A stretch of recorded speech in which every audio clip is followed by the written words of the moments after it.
बात करते हैं स्ट्रेट ऑफ हॉर्मज़ की कि आया इसकी जो लोकेशन है वो ईरान के लिए इतनी स्ट्रेटेजिक इंपॉर्टेंस क्यों रखती है और स्ट्रेट ऑफ हॉर्मज़ के बंद होने से ग्लोबली ऑयल की मार्केट पे क्या इफेक्ट पड़ता है। सबसे पहले इसकी लोकेशन की बात करें तो ये ईरान के नॉर्थ में और ओमान और यूएई के जो है वो साउथ में लोकेटेड है और ये पर्शियन गल्फ को गल्फ ऑफ ओमान और अरेबियन सी से जो है वो कनेक्ट करती है। इसके अलावा अबनाए हॉर्मज़ से जो सप्लाई होती है वो सिर्फ ऑयल के नहीं, ऑयल के अलावा एलएनजी गैस और अदर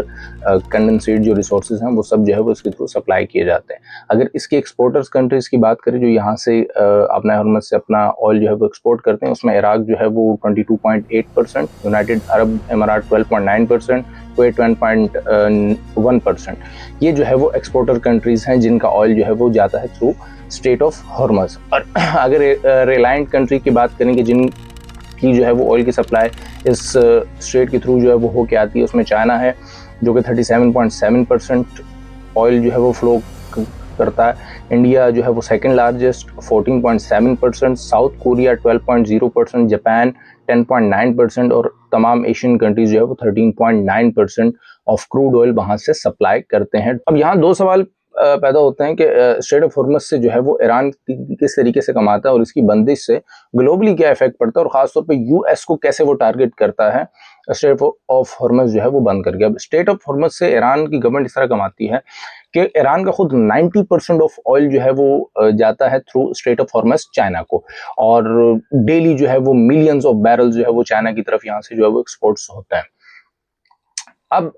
जो दूसरे कंट्रीज हैं उनकी भी जो वो सप्लाई है वो थ्रू इसी स्ट्रेट के थ्रू होती है, पर प्रॉब्लम यह है कि ईरान उनको डायरेक्टली उनसे जो है वो टोलिंग या उन पे टैक्स नहीं लगा सकता। वो करता ये है कि उस जो स्ट्रेट है उसको कंट्रोल करता है। कभी भी कोई कॉन्फ्लिक्ट की सिचुएशन हो या वार की जो सिचुएशन जा रही हो, वहाँ पे ईरान जो है वो उनकी जो सप्लाई है उसको रोक देता है, उसको रोक कर जो है वो अपने ऑयल की प्राइस को बढ़ाकर मार्केट में बेच देता है।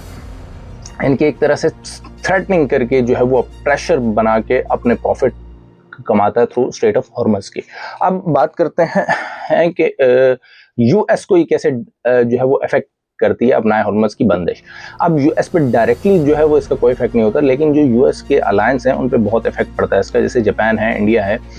इनकी जो है वो जब ऑयल सप्लाई जो है वो बंद होती है, डायरेक्ट सप्लाई जो है वो यूएस को जो स्ट्रेट ऑफ हॉर्मज़ से होकर जाती है वो कि बहुत कम है। तो स्ट्रेट ऑफ हॉर्मज़ के बंद होने की वजह से यूएस को कैसे असर पड़ता है, वो इसलिए कि यूएस के जो अलायंस हैं वो स्ट्रेट ऑफ हॉर्मज़ पे बहुत ज़्यादा डिपेंड करते हैं, क्योंकि स्ट्रेट ऑफ हॉर्मज़ से ग्लोबली 20% ऑफ ऑयल यानी कि दुनिया का 20% ऑफ ऑयल की जो सप्लाई है वो थ्रू स्ट्रेट ऑफ हॉर्मज़ होती है। जब वो बंद हो जाएगी तो इसका मतलब है कि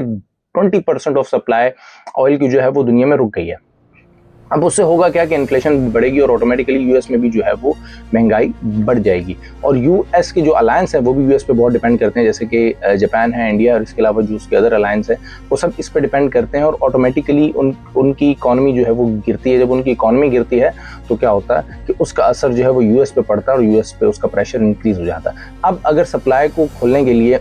यूएस को जो है वो नेवी भेजनी पड़ती है तो उससे भी यूएस को नुकसान है, क्योंकि उससे एक्सपेंस बढ़ जाएगा और इसके अलावा वॉर का जो रिस्क है वो बहुत ज़्यादा हो जाएगा। तो ये वजह है कि ये डायरेक्टली जो है वो इफेक्ट नहीं करता यूएस को, लेकिन इनडायरेक्टली जो है वो यूएस इस सर्कल में जो है वो आ जाता।